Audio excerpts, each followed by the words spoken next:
Nesse mês, nós estamos fazendo algumas análises, nós estamos avaliando as nossas vidas, nós estamos pegando alguns aspectos chaves e nós estamos avaliando a nossa fé. Então, no primeiro domingo do ano, o pastor Paulo, ele avaliou a nossa fé pela ótica de um propósito. O Vitinho, semana passada, avaliou a nossa fé pela ótica de uma prioridade. Hoje, eu vou avaliar a nossa fé pela ótica de um padrão de vida. E eu gostaria que você abrisse sua Bíblia, seu tablet, seu celular, o que você tiver aberto. E aí tem muitas crianças aqui, né? Então as crianças vão nos ajudar. As crianças vão ajudar os papais a encontrar Tito, capítulo 2, de 1 a 12. Tá bom, crianças? Ajuda os papais aí. Peça para os papais deixarem as Bíblias abertas, os celulares abertos. Ajuda os papais aí, que vocês vão ser os nossos ajudantes da noite. Tito, capítulo 2, de 11 a 12. Nós vamos avaliar a nossa fé pela ótica de um padrão de vida e nós vamos trabalhar aqui em Tito nessa noite. Epístola Pastoral de Tito está lá no Novo Testamento, está lá perto já junto do conjunto das epístolas pastorais. Você tem um celular, já era, né? Tá fácil. Mas se você tem uma Bíblia como eu, que ama a Bíblia de papel, não largo a minha, tem umas 50 Bíblias em casa.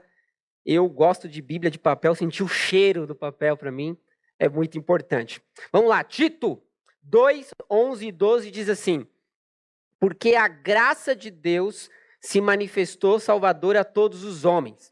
Ela nos ensina a renunciar à impiedade, às paixões mundanas e a viver de uma maneira sensata, justa e piedosa nessa era presente. Vamos orar, vamos fechar os nossos olhos, abaixar nossas cabeças. Pai, eu confio no poder do Espírito Santo, que as minhas palavras e a minha pregação não consistam em palavras persuasivas de sabedoria, mas em demonstração do poder do Espírito Santo, para que a nossa fé não se apoie na sabedoria humana, mas no poder de Deus. Sabe de onde eu tirei isso? De 2 Coríntios 2, 3, 4 e 5. Então vamos lá. Avalie a sua vida, avalie sua fé, na verdade, um padrão de vida. É muito interessante porque quando nós falamos de avaliar a nossa fé, que tipo de fé que nós vamos avaliar? Quando eu falo de fé, o que eu irei avaliar? Será que eu vou avaliar uma crença em algum aspecto específico? Que tipo de fé que eu vou avaliar? Para que nós possamos entender que precisamos de um padrão de vida, primeiro nós precisamos definir o que é fé. E aí eu gosto muito de Romanos. Romanos capítulo 3, versículo 1 e 2, 21 e 22, diz assim: mas agora se manifestou a justiça, uma justiça que provém de Deus, independente da lei, aonde testemunharam a lei e os profetas, vírgula. No versículo 22, ele diz assim: justiça de Deus mediante a fé em Jesus Cristo, para todos os que creem, vírgula. Versículo 23, pois todos pecaram e estão destituídos da glória de Deus. Então, que tipo de fé que nós precisamos avaliar? Nós precisamos avaliar a fé em Jesus Cristo. Porque se nós não entendermos que tipo de fé que nós vamos avaliar, nós não somos capazes de desenvolver um padrão. Nós não somos capazes de distinguir qual é o padrão de vida que nós precisamos viver. E eu gosto muito de uma definição do Catecismo Nova Cidade, que diz assim, que fé, primeiro, é reconhecer a verdade que Deus revelou em sua palavra. Isso é fé. Quando nós reconhecemos a verdade de que tudo que Deus revelou em sua palavra. Portanto, nós precisamos confiar em Deus, nós precisamos receber a Deus, precisamos descansar nele, somente nele para a salvação que nos é oferecida no Evangelho. Isso é fé. É quando nós reconhecemos a verdade de tudo que Deus revelou em sua palavra. É quando nós confiamos, quando nós descansamos nele para a salvação, nos que é oferecido no Evangelho. Se nós entendemos que nós precisamos de fé em Jesus, nós temos um padrão. E qual é o padrão de vida que o cristão requer? É um padrão de santidade. Por isso, nós vamos gastar o nosso tempo dessa noite discutindo sobre um padrão.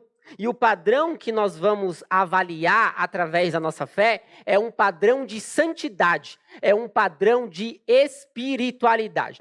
Mas só que falar de santidade não é tão simples. Falar de santidade é complexo. Eu poderia gastar meses falando aqui de espiritualidade, porque falar de santidade, falar de espiritualidade, nós precisamos de algumas bases.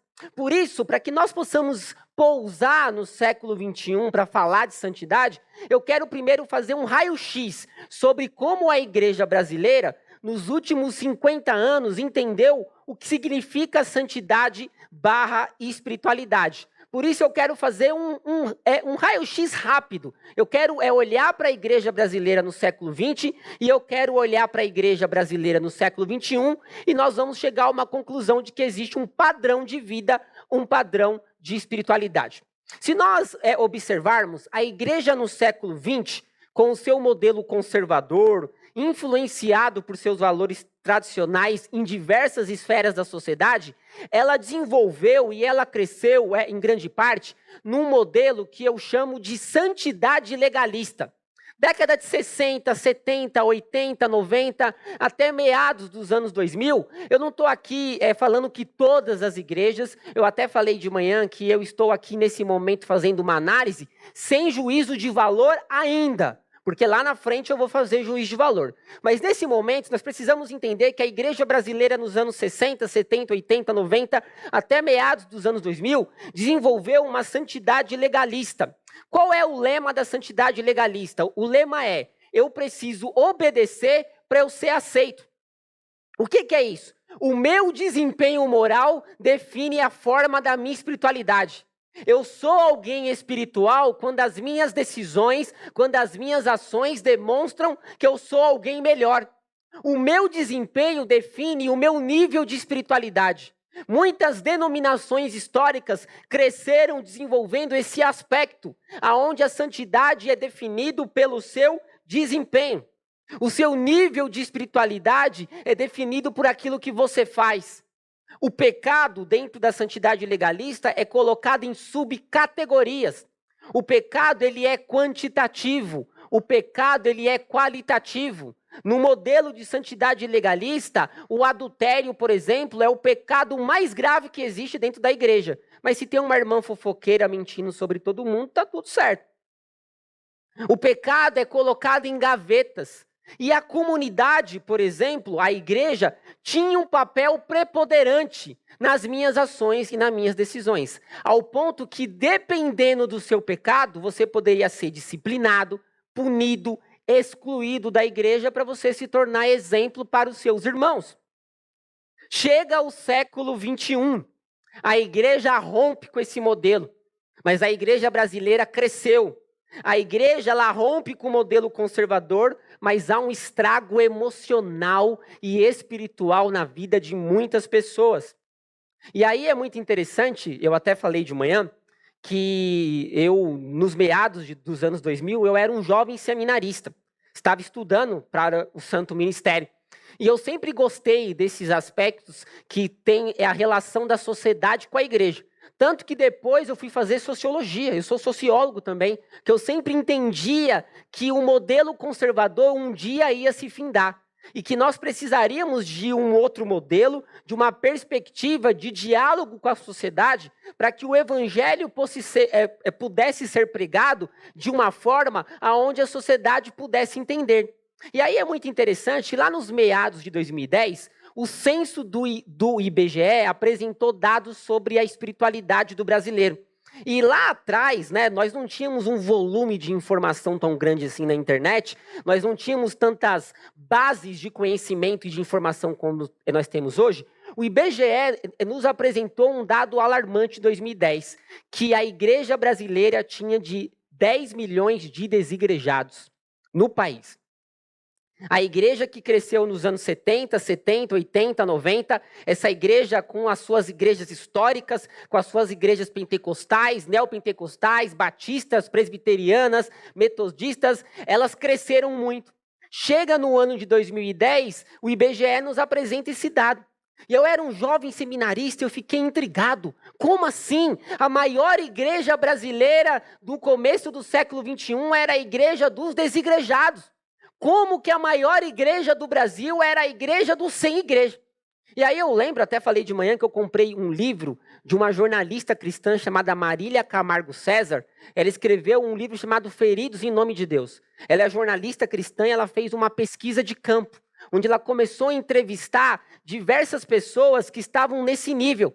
E uma das questões que mais impactaram na saída dessas famílias das igrejas era o quê? Era o modelo de santidade legalista, onde se pregava e se ensinava um padrão de santidade que era inalcançável, que nem seus próprios líderes alcançavam. E isso gerou muitos abusos emocionais, espirituais. Então, esses 10 milhões de pessoas saíram das igrejas. E por que esse dado é alarmante? Porque lá em 2000, o censo do IBGE nos apresentou que nós tínhamos 1 milhão de desigrejados. Então, num raio de 10 anos, nós tivemos 10 vezes mais pessoas saindo da igreja. Não é que elas abdicaram da fé, elas eram evangélicas, mas elas saíram da igreja. E aí, para completar os dados de outros institutos de pesquisa, não é o censo do IBGE, mas em 2020, os dados apontam que nós já somos 20 milhões de desigrejados no Brasil. Ou seja, num raio de 20 anos, 20 milhões de pessoas abdicaram de ser membros de uma igreja local. E eu, como um pastor, eu como um sociólogo, eu como alguém que ama o evangelho, isso me intriga bastante. E por que isso acontece? Porque a igreja começou a desenvolver um modelo de santidade legalista, onde o seu desempenho moral era mais importante do que uma relação profunda através das escrituras. O século XXI, a sociedade está em transformação. Nós estamos vivendo o que nós chamamos de modernidade tardia, pós-modernidade. E com a transformação da sociedade cada vez mais secularizada, a igreja também precisa mudar. Porque agora a igreja tem duas frentes. A igreja precisa continuar pregando o evangelho desse lado para os perdidos, mas tem que atender 10 milhões de desigrejados desse lado. Agora não é mais a igreja preocupada com aqueles que estão perdidos, mas a igreja tem que cuidar das pessoas que estão machucadas, que estão decepcionadas com a igreja, que não querem mais saber de igreja. E aí a igreja, para poder atender os perdidos de um lado e os cansados do outro, desenvolveu um modelo que eu defino como santidade relativa. Agora a igreja vai para o outro extremo. Porque agora o modelo de santidade legalista se esgotou, decepcionou, não desenvolveu-se como deveria. Então a igreja falou, peraí, agora eu tenho milhões de pessoas cansadas de um lado, eu tenho que pregar o evangelho do outro, vamos desenvolver um modelo de santidade relativa. E esse modelo de santidade relativa, qual é o lema? O lema é minha santidade e minhas regras. Porque se na década de 60, 70, 90, anos 2000, você fazia parte de uma comunidade local, você fazia parte da comunidade do seu bairro, aonde você era batizado, aonde você foi apresentado, aonde o pastor já estava há 50 anos, aonde o seu pai se converteu, a sua mãe se converteu, todo mundo te conhece no bairro, você fazia parte daquela igreja, você está cansado, esse modelo te decepcionou. E aí, nesse lema, ou nesse modelo de santidade relativa, a espiritualidade é individualizada. Eu não sou mais membro de uma igreja local. Agora eu quero consumir espiritualidade. Eu quero consumir boa teologia, eu quero consumir bons pastores, eu quero consumir bons templos, eu quero consumir uma igreja com ar-condicionado, com bancos estofados. Agora não existe mais um aspecto de comunidade, mas existe agora uma espiritualidade que ela é individualizada. Então, no modelo de santidade relativa, a igreja não tem mais a influência que tinha no passado. Então, se você estiver vivendo uma vida dupla, se você estiver vivendo uma vida, um pé na igreja, um pé no mundo, os seus pecados não impactam mais diretamente na igreja como era no passado. Você nem precisa ser membro de uma igreja. Então, você não precisa ser disciplinado. Você não precisa ser excluído. Você não precisa ser tratado publicamente o seu pecado. Porque na santidade relativa, você define o que é santo. Você define o que é profano. Você define o que é secular. Você define o que é espiritual.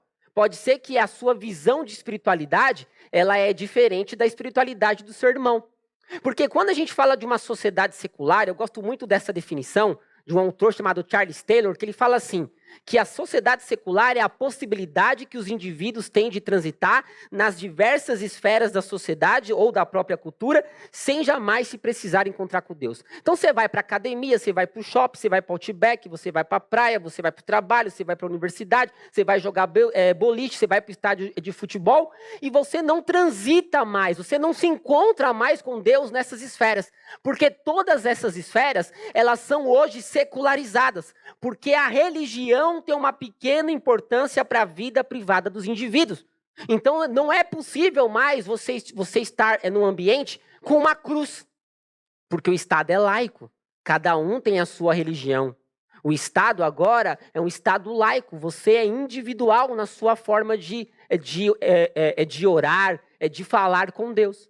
E aí nós trouxemos essa santidade relativa para dentro das nossas igrejas. Então eu venho, eu consumo uma boa música, eu consumo uma boa mensagem, eu vou embora, aí eu volto semana que vem, e aí eu vou desenvolvendo ciclos individuais de espiritualidade. Só que aí veio a pandemia. Pandemia, não preciso nem falar, trouxe problemas muito graves para a sociedade, perdemos mais de 600 mil pessoas, foi o pior problema dos últimos 100 anos, foi um problema que trouxe um impacto diretamente no mundo. Só que a pandemia trouxe um impacto para a igreja, porque a pandemia deveria ser um momento onde a igreja poderia se unir, se fortalecer, onde os membros das igrejas locais poderiam estar mais firmes. Mas pesquisas mostram que a pandemia, as igrejas perderam muito mais membros. Muitos cristãos abdicaram da fé na pandemia. Muitos cristãos deixaram de viver o evangelho. Muitos cristãos migraram das igrejas. Eu até falei de manhã que a Convenção Batista Brasileira fez uma pesquisa bem nos meados ali da pandemia para poder entender o porquê que as pessoas estavam abdicando do evangelho. E aí é muito interessante, porque se o modelo de santidade legalista não cumpriu seu papel, a pandemia escancarou que o modelo de santidade relativa também não cumpriu seu papel. Aí começou-se uma discussão muito importante, não só no Brasil, mas no mundo todo. E aí a pergunta que fica é: qual é o modelo de santidade que pode nos levar a uma maturidade que esteja fundamentada no Evangelho? Como nós podemos enxergar essa relação da espiritualidade com as Escrituras? Se nós não podemos ser legalistas de um lado, se nós não podemos ser seculares do outro, qual é o modelo de santidade que se adequa às Escrituras? Porque se eu sofri de um lado pelo tradicionalismo morto, muitas vezes de certos movimentos, agora eu sofro pelo secularismo, onde a espiritualidade é altamente individualizada. Por isso, eu quero apresentar para nós um novo modelo. Por quê? Porque você precisa entender que graça e verdade sempre andam juntas. Vou repetir. Graça e verdade sempre andam juntas. Quando eu só bato na graça, que tudo é graça, tudo é graça, tudo é graça, eu vou cair no relativismo. Mas quando eu também desenvolvo aspectos de verdade, sem capacidade de diálogo, de contextualização, de maturidade, onde tudo é do diabo, tudo é pecado, nada presta, eu caio no moralismo. Então, graça e verdade sempre andam juntas, porque o evangelho está sempre no centro. O problema do modelo legalista é que tudo era pecado, nada prestava. Vivíamos dentro de uma bolha, não nos comunicávamos com a sociedade, não pregávamos o evangelho. Aí, para cobrir uma lacuna desenvolvida lá atrás, nós agora tudo é graça, tudo pode, faz o que você quiser, a espiritualidade é sua, está tudo certo. E aí nós criamos um modelo de relativismo, um modelo relativo de espiritualidade. Por isso eu quero apresentar o que eu chamo de santidade cruciforme. O que é um modelo de santidade cruciforme? A palavra cruciforme vem de cruz. É um modelo fundamentado no Evangelho. É um modelo fundamentado na cruz. Nós vamos aprender em Tito que existe um modelo de santidade que é fundamentado no Evangelho, que nem é legalista de um lado, muito menos secularista do outro. Por isso que quando eu falo de santidade, o que é santidade? A santidade cruciforme, o lema é: sou aceito, portanto eu obedeço. Olha que interessante. Na santidade legalista, eu preciso obedecer para ser aceito. Eu preciso fazer coisas para que a comunidade me aceita como um cara legal. No modelo de santidade relativa à espiritualidade, eu defino as minhas regras. Mas dentro de uma santidade cruciforme, eu recebo, eu entrego a minha vida a Jesus e eu tenho maturidade para obedecer. Eu não vou obedecer porque alguém me disse que precisa obedecer, mas eu vou obedecer porque o Evangelho me diz que eu preciso obedecer. Por isso que quando eu falo de santidade, o que é santidade? Primeiro, é a obra da livre graça de Deus. Isso é santidade. Santidade é algo muito importante porque diz assim: além de ser a obra da livre graça de Deus, pelo qual nós somos renovados em todo o nosso ser, segundo a imagem de Deus, habilitados a morrer cada vez mais para o pecado. Isso é o padrão de vida do cristão. Por isso que se nós não definirmos o que é fé, nós não sabemos qual o padrão. Eu podia jogar qualquer padrão para vocês aqui, que estava tudo certo. Mas se nós não entendermos que a nossa fé precisa ser avaliada e é a fé em Jesus Cristo que precisa nos ancorar, nós não vamos saber qual é o padrão, porque qualquer padrão serve quando você não sabe em quem você crê, em quem você acredita. Então, santidade é a obra da livre graça de Deus, nos qual nós somos renovados em todo o nosso ser, segundo a imagem de Deus, habilitado cada vez mais a morrer pelo pecado. E aí, a carta de Tito, ela é maravilhosa. A carta de Tito, ela é muito, muito, muito poderosa. Porque a carta de Tito vai nos dar um caminho de entendimento sobre a santificação cruciforme. Quem foi Tito? Tito foi um seguidor grego de Jesus. Tito foi um colaborador fiel do apóstolo Paulo. E a carta de Tito é assim: Paulo plantou várias igrejas na ilha de Creta. E aquelas igrejas começaram a dar muitos problemas. Então Tito está incumbido de restaurar a ordem em uma rede de igrejas domésticas plantadas por lá. E aí, Creta é uma ilha. E aí, uma ilha, principalmente no Império Romano, você tem alguns problemas. Nós estamos no Império Romano e essas ilhas tinham várias cidades. E em todos os lugares onde você tinha portos no Império Romano, eram sociedades onde você tinha um trânsito muito grande de várias culturas ao mesmo tempo. E aí você tinha pessoas de diversas nacionalidades transitando nessas cidades. Então Creta era uma cidade com muitos problemas. Só que Paulo viu uma grande oportunidade de plantar igrejas em Creta. Essas igrejas plantadas começaram a dar problemas e Paulo fala assim: Tito, vai lá e resolve o problema. Toma o controle dessas igrejas, resolve o problema. Aí Paulo escreve uma carta para Tito, falando assim: Tito, você precisa fazer isso, você precisa fazer aquilo, você precisa desenvolver as bases aqui, as bases acolá. Só que Creta tem um grande problema. Se no Império Romano esses lugares já eram altamente secularizados, Creta tinha uma fama horrível. A ilha de Creta era um lugar assim horrível. Por quê? Porque eles não tinham boa fama, seu povo é conhecido pela ganância, traição, suas cidades eram violentas, existia muita corrupção sexual nas cidades e o pior, os seus homens eram mercenários, soldados mercenários que aceitavam o melhor preço para poder se vender. E tem um pior ainda. As igrejas plantadas em Creta ficaram na mão de homens mau caráteres. Ficaram na mão de homens que não pregam o evangelho, que estavam manipulando as escrituras. Olham para mim aqui comigo, o capítulo 1, versículo 10 e 11, só para a gente entender. Paulo fala assim, Tito, há muitos insubordinados que não passam de faladores e enganadores, especialmente os do grupo da circuncisão. É necessário que eles sejam silenciados, pois estão arruinando famílias inteiras, ensinando coisas que não devem, tudo por ganância. E olha que legal. Na NVI, que é a minha versão, no versículo 11, a palavra silenciados não extrai exatamente o que Paulo quer dizer. Porque Paulo está falando assim, Tito, esses caras precisam calar a boca. Você está indo para aí para mandarem eles calar a boca. Eles têm que ser expulsos, eles são hereges. Eles não podem mais continuar pastoreando essas igrejas. Mandem esses caras calar a boca e tomem o controle das igrejas. E aí por que heresias são perigosas? Porque elas são incapazes de proclamar o evangelho. Porque heresias nos mantêm longe do caminho da verdade e da vida. Então Paulo fala, Tito, vai lá, expulsa esses pastores que está dando mau testemunho, está levando as famílias para um padrão longe do evangelho e retoma o controle dessa rede doméstica de igreja. Aí, o capítulo 2 é um capítulo maravilhoso, porque ele foi escrito exatamente para demonstrar como os cristãos devem ser e viver a partir do evangelho.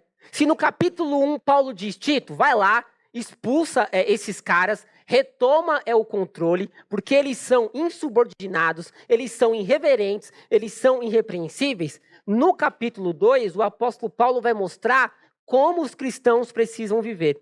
Tanto que no versículo 1, Paulo fala assim, Tito, é o seguinte, você deve pregar de acordo com a sã doutrina. A palavra sã significa uma doutrina pura, limpa, uma doutrina que não seja doente. Você tem uma responsabilidade de pregar o evangelho de uma maneira pura, limpa, íntegra. Aí no versículo 2 ele fala assim, Tito, ensine os homens mais velhos a serem moderados, eles precisam ser dignos de respeito. Já no versículo 3 a 5, Tito fala, Tito, ensine as mulheres mais velhas a ensinar as mais novas. As mulheres mais velhas precisam ser reverentes e elas precisam ensinar as mais novas a viverem com dignidade. No versículo 6, Paulo fala assim, Tito, encorajem os jovens a serem prudentes. No versículo 7, Paulo diz assim, Tito, você tem que ser um homem íntegro. Você, como pastor, tem que ter integridade. Você tem que viver a verdade. Sua família, suas palavras, suas ações, tudo que remete a você tem que ter integridade e verdade. No versículo 8 e 9, Paulo traz instruções para Tito na relação de empregados e trabalhadores, que os empregados, eles deveriam viver com dignidade e que os trabalhadores também deveriam respeitar os empregados.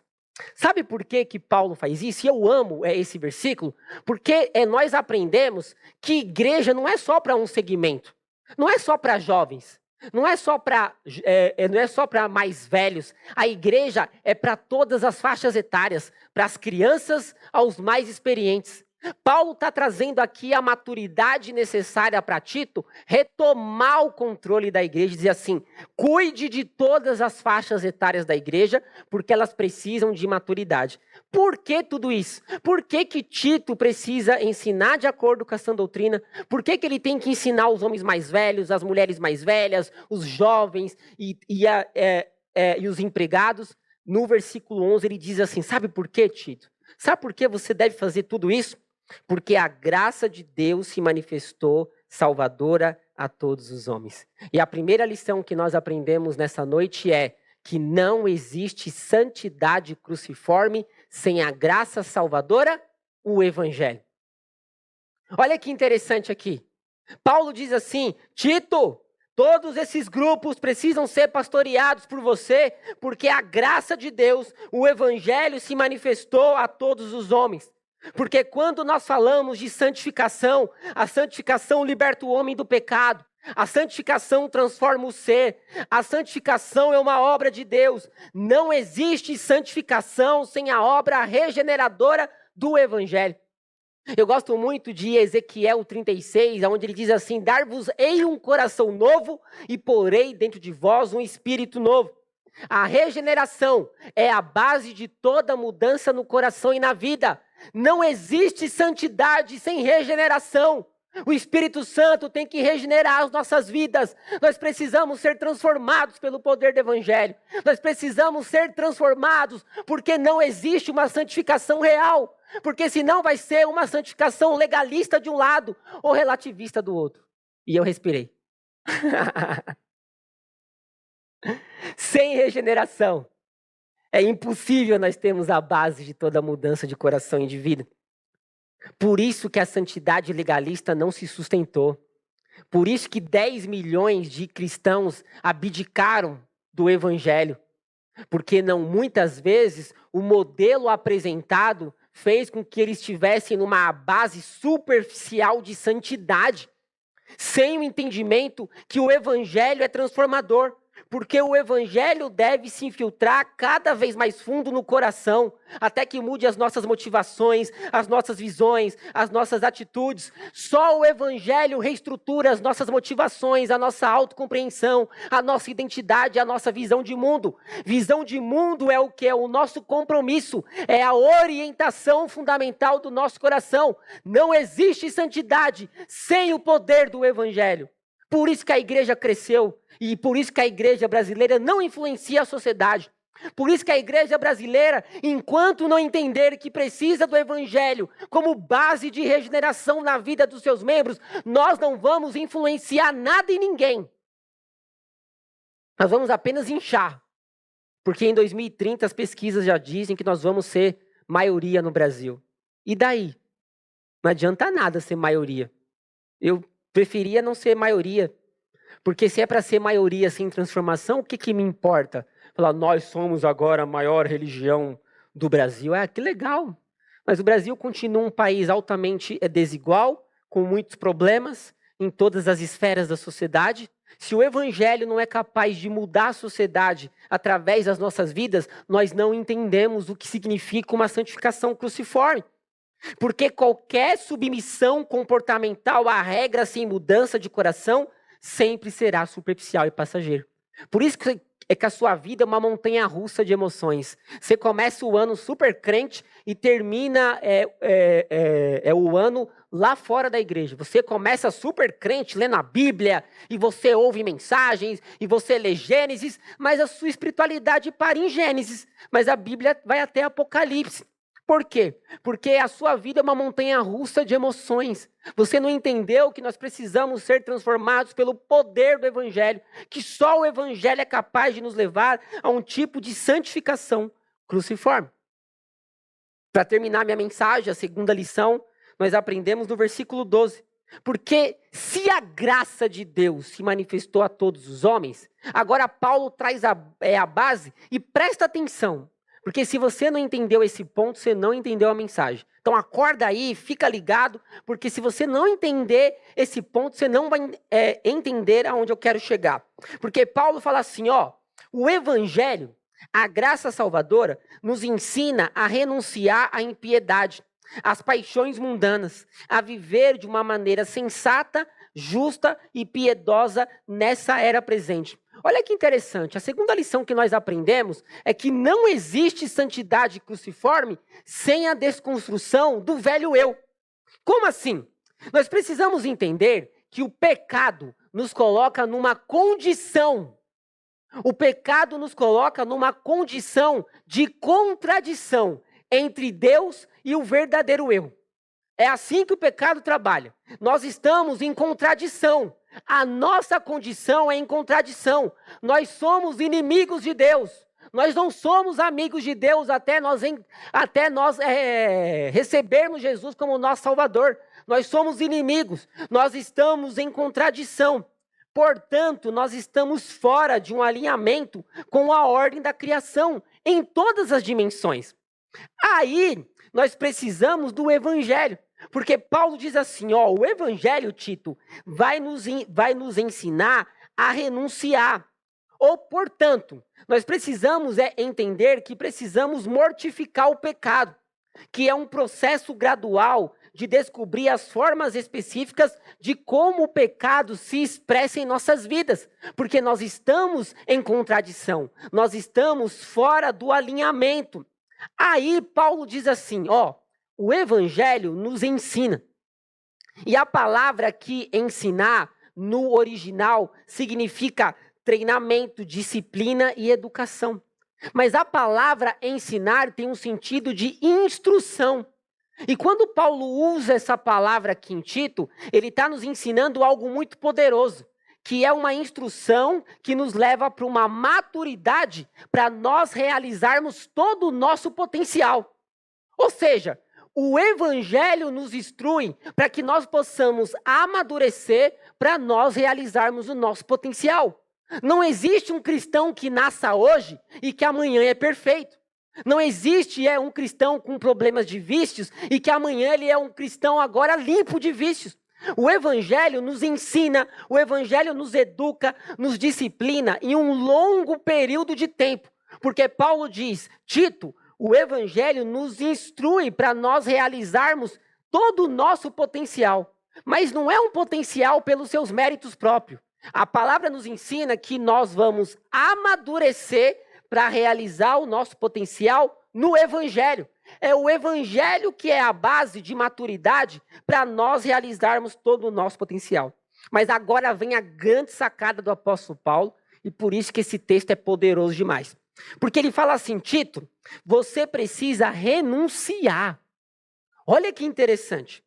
Antes de nós alcançarmos a maturidade para realizar todo o nosso potencial no Evangelho, o Evangelho é uma referência de desconstrução. Existe uma implosão do velho eu. E aí, a palavra do apóstolo Paulo é totalmente coerente com Jesus, porque Jesus fala assim para os discípulos, para vocês me seguirem, vocês precisam abandonar suas vidas, vocês precisam renegar o seu eu, e vocês precisam pegar a sua cruz e me seguir. O processo de maturidade não nasce com você realizando todo o seu potencial antes do velho eu ser implodido. O velho eu precisa ser destruído. O velho eu precisa ser renunciado. Por isso que eu gosto muito de Lutero, que ele diz uma frase assim, ó. Pensei que o velho homem tinha morrido nas águas do batismo, mas descobri que o infeliz sabia nadar. Agora eu tenho que matá-lo todos os dias. Existe um processo primeiro de renúncia para que nós possamos amadurecer para realizarmos todo o nosso potencial.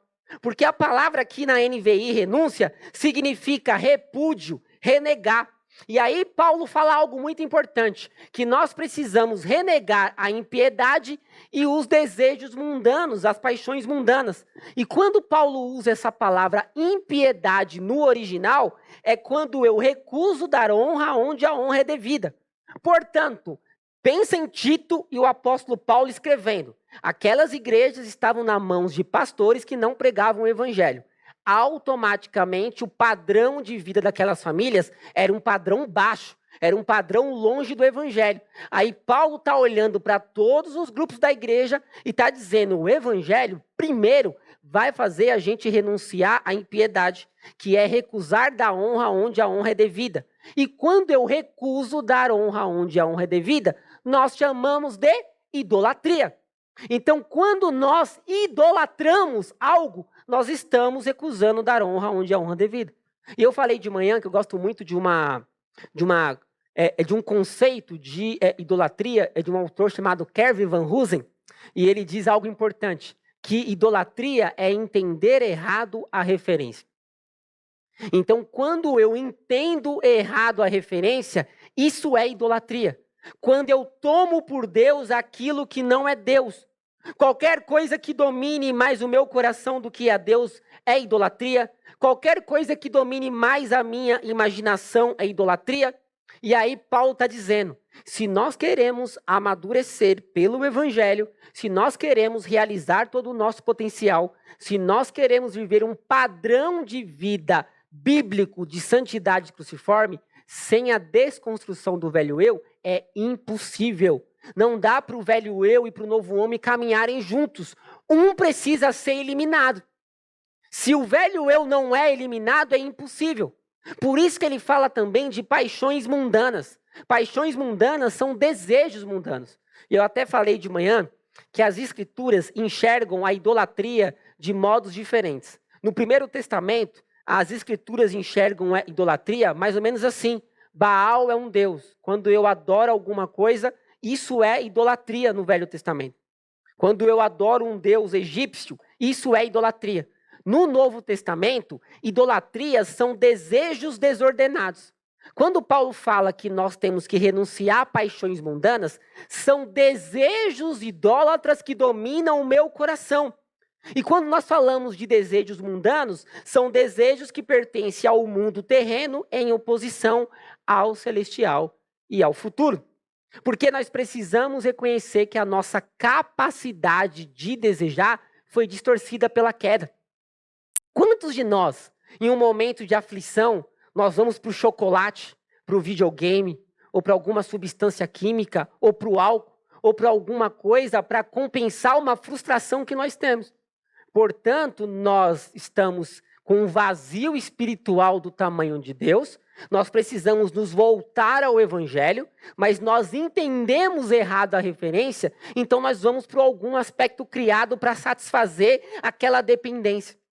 Se nós não entendermos o Evangelho, nós vamos cair num ciclo emocional destrutivo, ao ponto que vai chegar um momento que nós somos incapazes de entender o fio da meada. Porque nós entendemos errado a referência. Porque nós precisamos entender que nós não precisamos anular os nossos desejos. Comer chocolate não é ruim, eu gosto. Mas agora, quando eu uso o chocolate como base para a satisfação do meu vazio espiritual, esse é um problema. Porque um chocolate pode ser o meu Deus. Porque eu entendi errado a referência. Aí, o apóstolo Paulo, depois dessa base, ele diz assim: Tito, é o seguinte, nós temos que renunciar à impiedade e às paixões mundanas e viver de uma maneira sensata, justa e piedosa nessa era presente. Agora sim, nós vamos viver de uma maneira diferente. Porque a palavra no original aqui significa experimentar um dom da vida de Deus. Então, quando o velho eu é implodido, quando o velho eu é colocado no seu devido lugar, nós vamos amadurecer para realizar todo o nosso potencial no Evangelho e nós vamos viver uma nova maneira. Nós vamos experimentar o dom da vida de Deus de uma maneira sensata, justa e piedosa. Atenção número 1. Essa palavra sensata nós só encontramos aqui. Paulo escreve uma palavra que nós não encontramos em nenhum lugar das Escrituras. E essa palavra tem um sentido de uma mente segura, de alguém que tem um equilíbrio radical nascido dentro da fé do Senhor. Mas nós também somos chamados a viver de uma maneira justa, viver de acordo com o que é certo. Mas não é o certo que você acha que é certo. Porque esse é o problema da santidade relativa. Você que define o que é espiritual. Não, eu que defino o que é espiritual. Quando o Evangelho fala que nós precisamos viver de uma maneira justa, é de acordo com as bases das Escrituras. Não é com a minha forma de enxergar. Quem sou eu para achar o que é certo, o que é errado? O que eu acho que é certo e o que é errado é fundamentado nas Escrituras. E é isso que o apóstolo Paulo está dizendo. Mas nós somos também chamados a viver de uma maneira piedosa. Atenção, número 2. Essa palavra nós só encontramos aqui e em 2 Timóteo 3,12. Ou seja, nas epístolas pastorais. O apóstolo Paulo tem uma preocupação em usar essa palavra tanto para Timóteo quanto para Tito. Que coincidência, né? Que ele está falando algo para os seus pastores. E quando ele fala que nós precisamos viver de uma maneira piedosa, é uma vida de devoção. Sensata, justa e piedosa. É isso que o Evangelho vai nos levar. Isso é santidade cruciforme. Só que aí ele termina dizendo: tudo isso precisa ser vivido nessa era presente. Eu até brinquei de manhã que eu usei emprestado um autor chamado C.S. Lewis. C.S. Lewis, ele escreveu uma carta, um livro chamado Cartas ao Diabo, ao seu aprendiz. Que são cartas de um diabão ensinando um estagiário a diabo. Olha que legal, até tem um diabo estagiário. E ele escreve cartas, como que é o livro? É o diabo, é o diabão, o sênior, escrevendo para o estagiário de como eles deveriam atacar os cristãos. Então você precisa fazer isso com o cristão, você precisa fazer aquilo, e você precisa fazer assim, etc e tal. Ele está ensinando o estagiário, é um diabinho que está começando a sua atividade ali, né, de diabo. e ele precisa de algumas explicações. E aí o sênior está explicando para o estagiário como ele deve agir. E aí no capítulo 14, Lewis escrevendo, é o diabo, porque o diabo chama Deus de o inimigo. E aí o diabo escreve a carta 14 e diz assim para o seu estagiário: é o seguinte, o nosso inimigo, você é diabo. Você precisa levar o ser humano para viver no futuro. Você sempre tem que tirar o ser humano do presente. Porque lá no futuro, eles vão viver com ansiedade, eles vão ser deprimidos, eles vão sofrer. Então você precisa ser treinado a tirar o ser humano do presente. Porque quando você leva o ser humano para o futuro é o único tempo desconhecido. E aí, Lewis escrevendo, né, que o diabo está falando, que ele falou assim: o nosso inimigo criou o ser humano para 2 tempos: o presente e a eternidade. São os 2 tempos que nós fomos criados. Mas se você tirar o ser humano do presente, você vai gerar um nível de ansiedade, de estresse, você vai acabar com os casamentos, você vai acabar com as relações, porque você vai tirar o único tempo que o ser humano tem capacidade de fazer algo, que é no presente. Eu não vou expor aqui o versículo 13, porque eu não tenho tempo, mas é muito interessante porque Paulo fala assim, nós precisamos viver a santidade cruciforme no presente, enquanto aguardamos a bendita esperança, a gloriosa manifestação do nosso grande Deus e Salvador Jesus Cristo. Paulo faz essa tabela incrível do presente com a eternidade, onde ele fala assim: nós vivemos a santidade no presente, mas nós estamos aguardando a bendita esperança, que é a volta de Jesus na eternidade. Aí, quando o diabão escreve e fala assim: vamos tirar o ser humano do presente, é porque se nós não entendermos que nós fomos criados para o presente, para a eternidade, nós sempre vamos olhar para um tempo que nós não estamos. Porque é só no presente que é nos oferecido a liberdade e a realidade. Porque a gratidão vai olhar para o passado, o amor vai olhar para o presente, e o medo, a avareza, a ambição têm olhos no futuro. Portanto, nós vivemos a santidade no presente, enquanto aguardamos a volta de Jesus na eternidade. Por isso que Paulo fala em Filipenses 1:21, que o viver é Cristo e o morrer é ganho. Não é que ele era depressivo, suicida. Não. É porque ele sabia que o viver é Cristo no presente. Mas se eu morrer, a eternidade já está garantida. Então, presente e eternidade juntas. Só que nós, muitas vezes, temos o costume de olhar para o futuro. Você está louco para acabar a mensagem que você quer comer uma pizza com a sua família? Você está louco para acabar logo para você ir embora, que amanhã você tem que pegar o trem, a marmita vai ficar revirando na mochila, vão pisar no seu pé no metrô? Você está preocupado com amanhã. E nós esquecemos que é no presente que é nos oferecido a realidade. Lewis explicando o apóstolo Paulo, do porquê a santidade precisa ser vivida no presente. E eu quero terminar minha mensagem olhando para Jesus.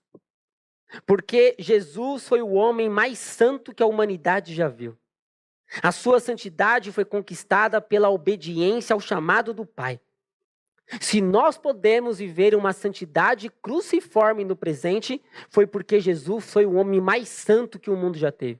Jesus foi tentado, Jesus foi humilhado, Jesus foi cuspido, tudo conspirou contra Jesus, mas Jesus nunca deixou o seu padrão de vida, o seu padrão de santidade cruciforme afetá-lo. Cristo desfrutou de uma santidade pessoal, ao contrário, nós não poderíamos ser santos. Cristo conquistou uma santidade para você. Pare de acreditar que você não pode ser santo. Você pode ser santo não porque você consegue, mas porque o Espírito Santo é capaz de movê-lo a uma vida de santidade. No Novo Testamento, Deus concedeu em Cristo justiça ao seu povo. No Filho do seu amor, Ele deu santidade.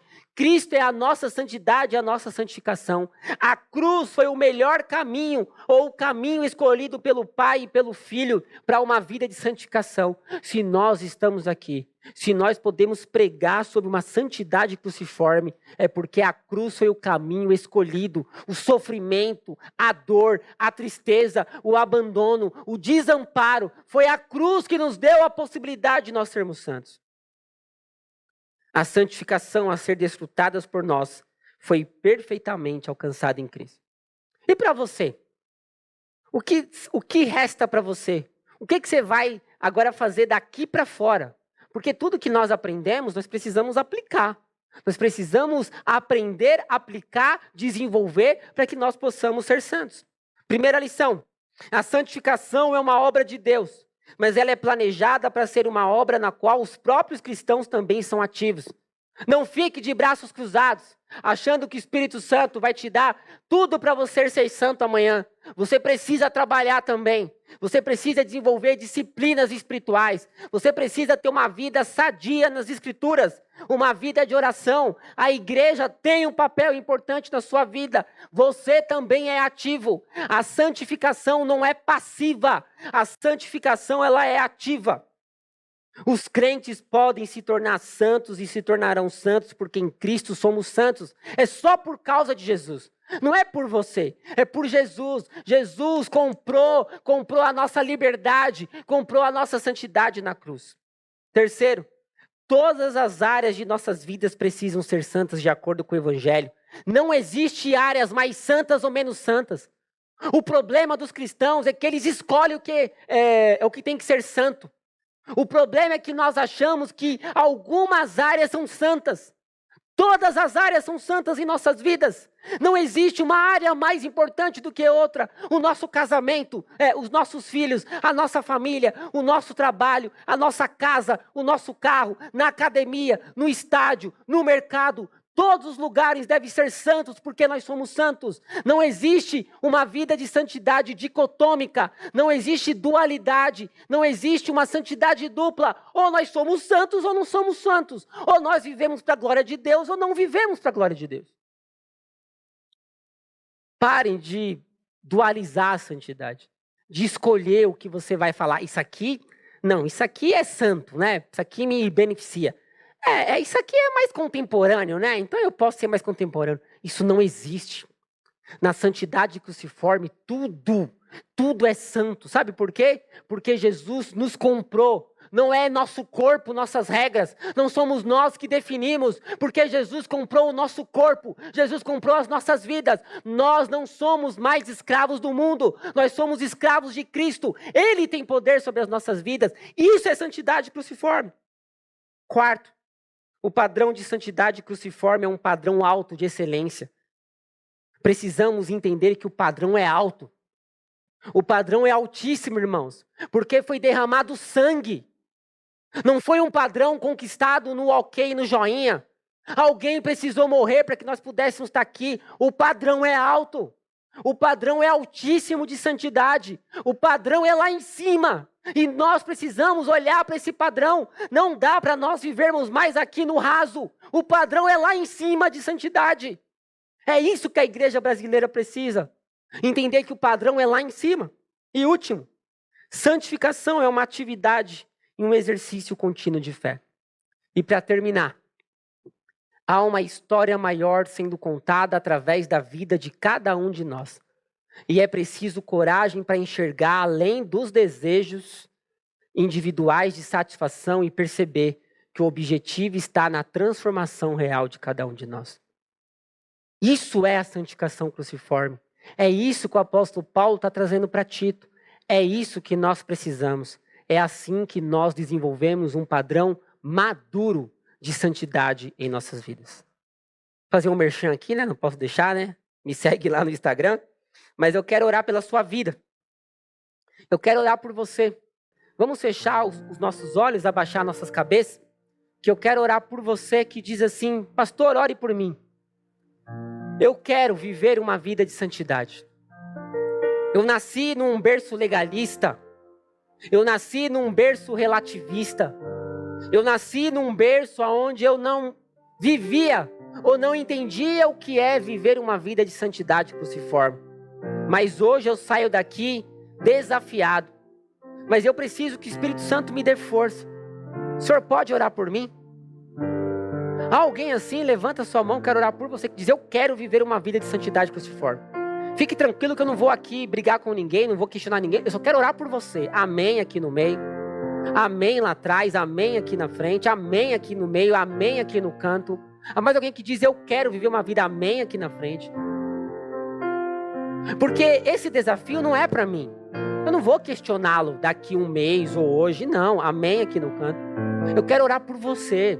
Eu quero que você saia daqui com o entendimento que é possível viver um padrão de excelência altíssimo no Evangelho.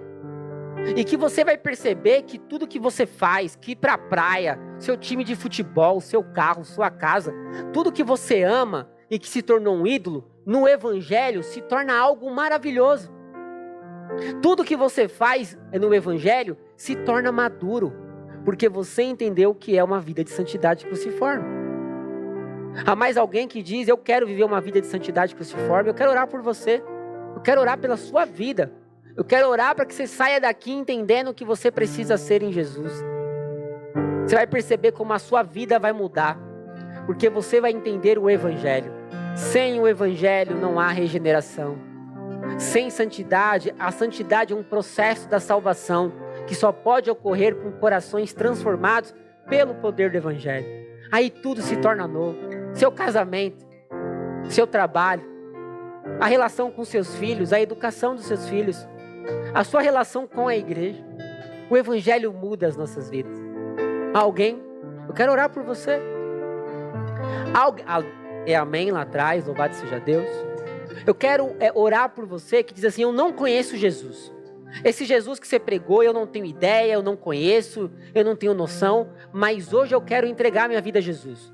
Eu não tenho ideia exatamente de tudo que você falou, eu não entendi tudo, eu dei uma pescada, eu dormi, mas eu entendi que eu quero Jesus.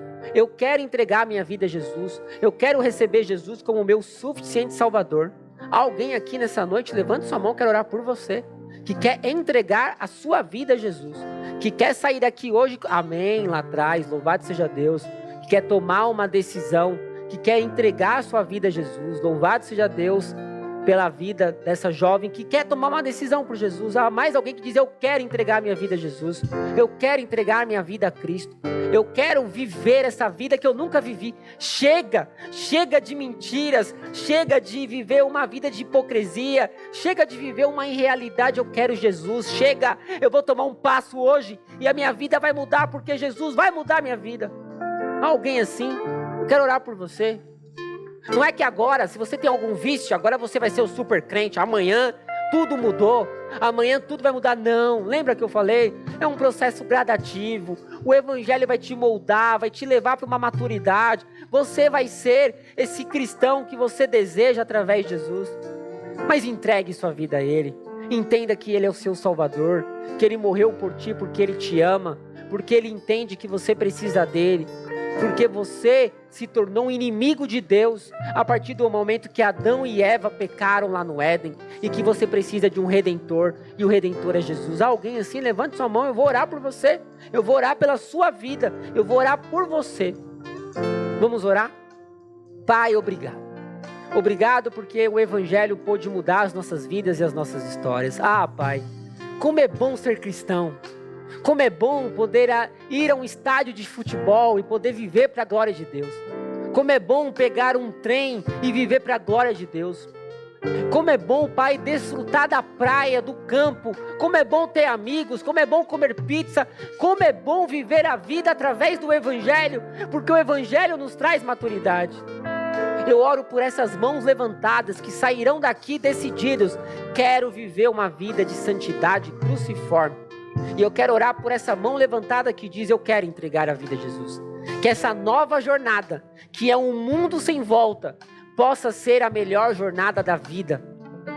Há 20 anos atrás eu entreguei minha vida a Jesus, foi a melhor coisa da minha vida. O Senhor mudou a minha história. E que o Senhor possa mudar a história também dessa jovem. E que o Evangelho possa mudar a sua vida e a sua história em todos os aspectos. Em nome de Jesus. Amém. Que Deus abençoe. Um feliz ano novo.